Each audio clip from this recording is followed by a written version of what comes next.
therapist, and I help women with toxic and narcissistic relationships. I help them get out.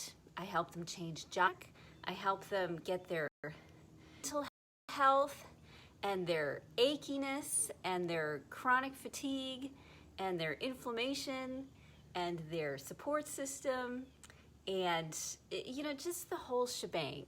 I do Asian medicine and body-mind science.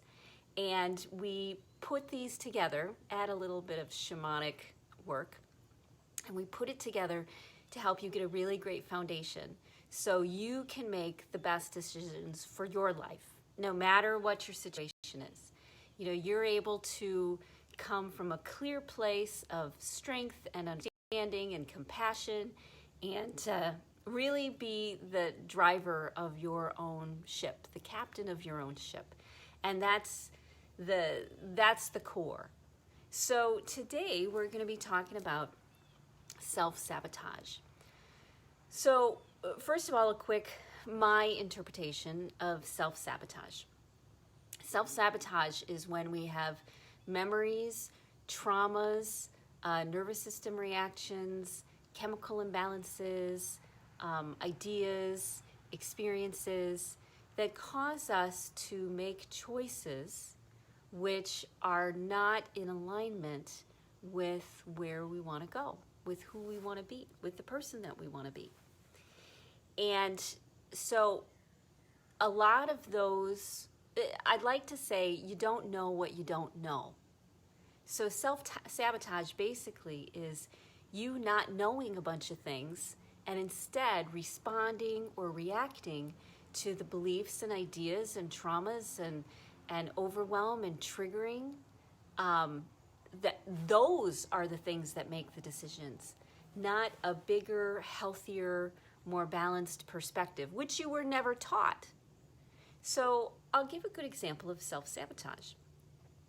I had very poor social and relationship skills. I knew how to treat other people really well, but I didn't know how to have intimacy or closeness. And a big piece of that was because I was scared of everybody. I couldn't let myself be close to people because they were always dangerous to me. And so my radar was always up, looking for the things that would tell me to protect myself. And I would protect myself in a variety of ways. I either wouldn't show up, or I'd be overly something, overly happy or overly aggressive, or I would, the energy coming off of me would make other people nervous and then they would avoid me, all sorts of stuff like that. So the trauma and the memories and the reactions that I had and the beliefs that I carried were not allowing me to have relationships or make different choices or find out a bigger reality. Let's say the metaphysical rules of how the world works. It kept me stuck in the fears and the ignorance and the pain of the people that had imprinted on me, whether it was my culture or whether it was my family, whatever it might be. So there's a lot of beliefs that we carry that have been passed down from generation to generation. And since I mainly work with women, I only work with women, one of the main beliefs that women carry is that their voice does not matter. Period. End of sentence. Their voice does not matter. Now, in a large community, in a large society like we're in, we're seeing a lot of evidence of that lately. We're looking around and women are still trying to get headway and get traction. And in hundreds of thousands, if not millions of cases, women's voices are not heard. They aren't valued or respected. And no matter what we try to say, it's ignored and not heard. So that belief that my voice isn't going to be heard, usually caused by a trauma or an experience that we had that we were younger when our voice wasn't heard and there was a lot of emotion around it, means that We're on the lookout. We're interpreting things. Our filter, our subconscious, is looking for things that say, aha, this is the same situation. You aren't safe. Your voice isn't going to be heard. You need to respond in some way, either by running away or acting aggressively or arguing for your right, or mediating and hoping that somehow maybe it'll work. And all of those things on an energetic level won't work. So there's a sweet spot in everything in life. There's the extreme to the right, there's the extreme to the left, and then there's a sweet spot where the work happens, where the magic happens. It's just challenging enough. It's just on the edge. It's just a little bit uncomfortable. It's just a little bit of a reach, but it's not so overwhelming that you fall back into your pain and your trauma. So you actually can work with changing these beliefs, and it happens in that sweet spot, in the spot that isn't overreactionary of, I'm going to walk in there, I'm going to tell him exactly what I think, I'm going to tell him exactly what's going on, versus, and then on the other end is the, my God, it's never going to work, why do I bother, what's the point, nobody ever listens anyways. Those are the extremes. There's actually a space in the middle where there are people who value your voice. There are people who will listen to what you have to say. And when these people, you and these other people, come together, then you start to create a bigger energy. You start to create a bigger movement. Things start to change on a bigger level. This is what they mean when they say change has to happen within you first, and then you start to see it ripple out into the world. That's what it means. So if you're coming from a place of trauma and overreaction, either way to the right or way to the left, you are self-sabotaging yourself, because believing unequivocally that your voice doesn't matter will keep you looking at and reacting to situations as if your voice doesn't matter. And you miss the experiences where you could have communicated and your voice would have made an impact. You missed the experiences where you could have recognized or seen that someone has the ability to listen to you. You would have missed these opportunities where you could have proved to yourself that your voice matters, and you would have seen that it matters, because our own beliefs, our own fears and anger and hurt and anxiety and radar told us to, run away. In reality, a lot of us have issues. A lot of us have our own reactions and responses, but that doesn't mean that we don't value other people's voices. It doesn't mean that other people's opinions don't matter. What it means is it's messy. When we walk into the messiness of relationship and realize that, first of all, using discernment to find people who have the potential, who don't have so many issues on the right or on the left that they're incapable, but finding the people who are more in the middle, who don't have so many issues that it hijacks them all the time, and learning that they do have some, and how to only let the people in your life that have the ability to value other people's thoughts and opinions, using your intuition, using your discernment on that, and then creating authentic experiences of working through it. A great example. A while back, a few years ago, I was doing interviews with different women in the healing professions. And we tried to do interviews with three of us, a psychic, more of an energy healer, and me, the Asian medicine body mind person. And we'd sit on the couch like The View, and chat about things. And I was, typical me, a little bit more forthright, being like, but what gives us the right to do these things? And I was in that vibrant, we're going to make this work. And what it did is it shifted the energy. And it created an energy of anxiety and tension for the other two women because, dun, da, da, dun, because I was coming in full force. And that caused a rift. because of the, my energetic movement, the energy I brought to the table, one of the women was reminded of some things in her past, of abusers in her past. And she says, you know what? Because I'm reminded of the abusers of my past, by how we communicated, by the things that you said and how you said them, we're not going to work together. And I was like, oh my God, how did this happen? And I sat with it for a while, and I sat with it for a while. And I recognized that we hadn't been in alignment quite yet. It wasn't them and it wasn't me. And because we hadn't communicated enough ahead of time, even though we'd known each other, my energy triggered them. And my response when someone is triggered is to withdraw, to detach, to cut things off, to, I'm walking away from this. But I took that time to heal what was going on with me. And I took that time to reflect and let the emotion come down. I ran into this same woman at a conference. And I went up to her and I said, you know what? And this was months and months later. That's not how I wanted to respond. That's not how I wanted things to unfold. And I'd like to apologize for my part in this. I really value what you bring to the table. And so I stepped up and I stepped in, and we were able to, from that, she was a healthy enough person that we were able to come up and create some great partnerships together,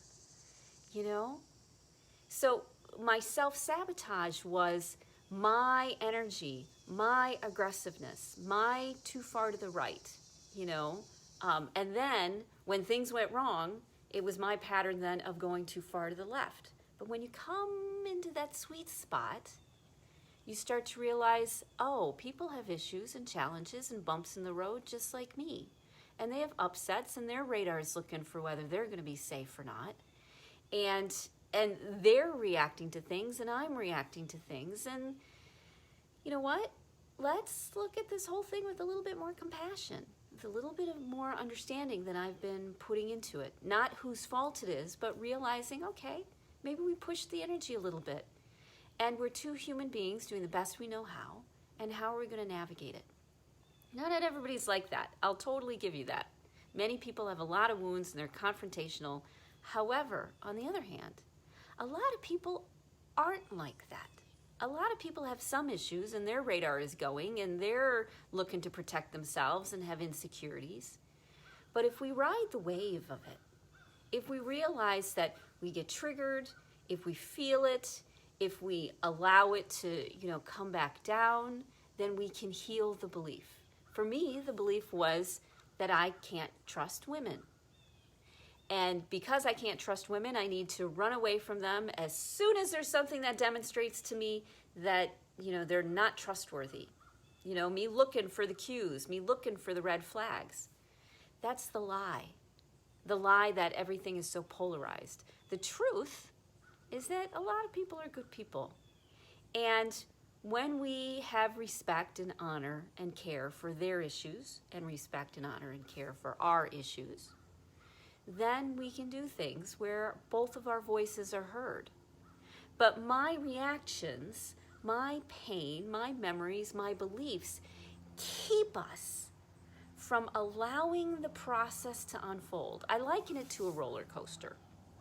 When somebody's triggered, when something goes wrong, they're on a roller coaster. And if you're in the way, you really are going to get flattened.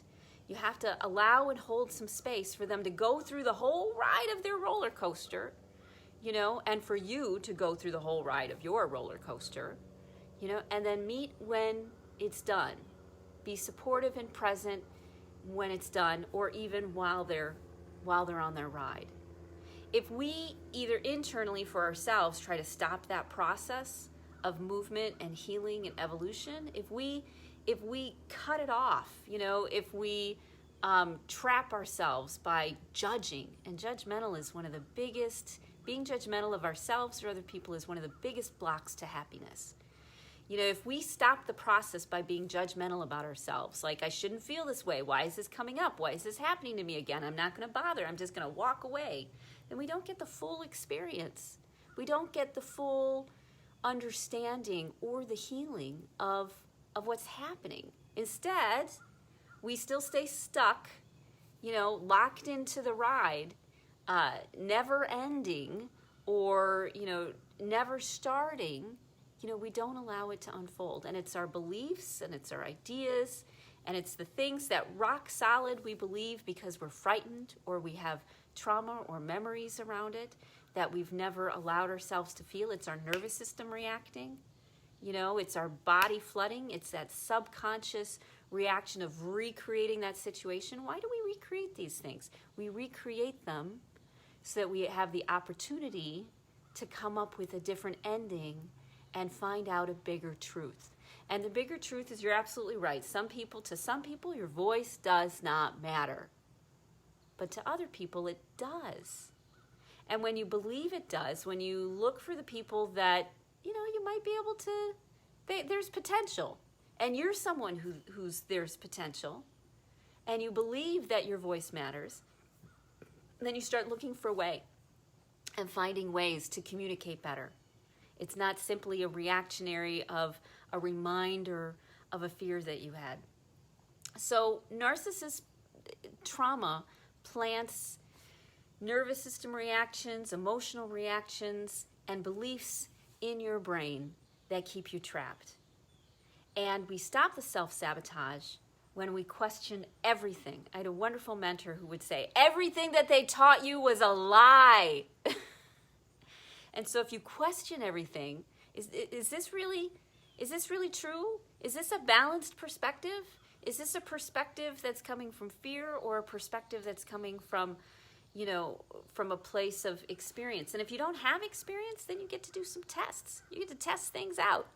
You get to find safe, relatively safe experiences where you get to try things to see if your voice is heard. See how conflict works out. You find partners that help you heal through this and help you recognize that your traumas were based in the past. They're memories that sabotage you because they keep you trapped in fear and anxiety. And only when we start to clear the emotions, have new experiences of love and connection and peace, when we start loving ourselves more by making better decisions for our body and our mind and our relationships, when we start getting healthy habits in place that keep us on the right track, that keep us feeling good, when we do those things, that's how we change. And that's how we realize that, here's one of my favorite words in the whole world. It's sometimes. Yes, sometimes people are just awful. And some people are just awful. But sometimes people are pretty great. And some people are pretty great. And they might not be great all the time, and the awful people might not be awful all the time. And so let's find some middle ground, where we can look at them and us with compassion and realize that this moment is just a sometimes. That the things that we feel are illusions. They're real to us. They really happen to us. They're real experiences we're having. But they are our perception of reality.